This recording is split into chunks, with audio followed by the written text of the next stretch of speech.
يعني الورم اللي بالدماغ مو هين، الألم، وشوف هاي الرشيتات وهذا السجل الخاص اللي بمستشفى الأورام اللي ينطون الجرح.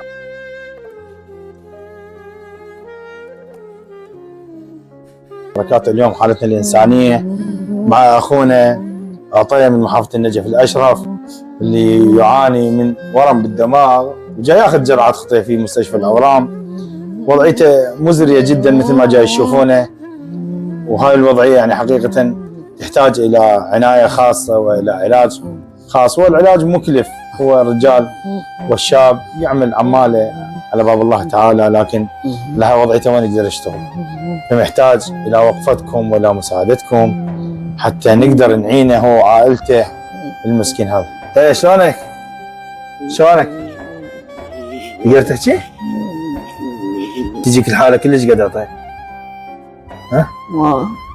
كل ايش قد تجي؟ الساعة ها؟ والله ما اعرف الساعة تجي. تبقى كل ربع ساعة هيك لو اكثر؟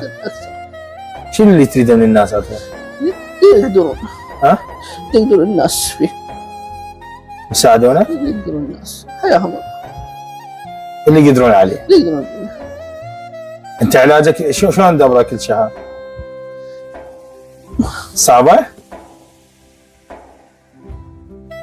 ان شاء الله الناس ما راح تقصر طيب. ليش بغتكم؟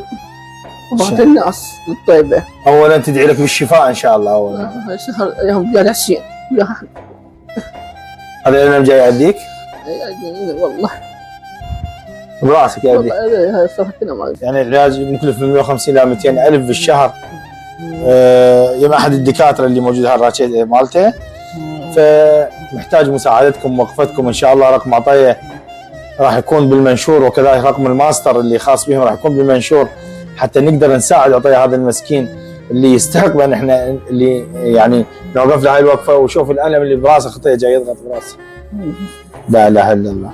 لا.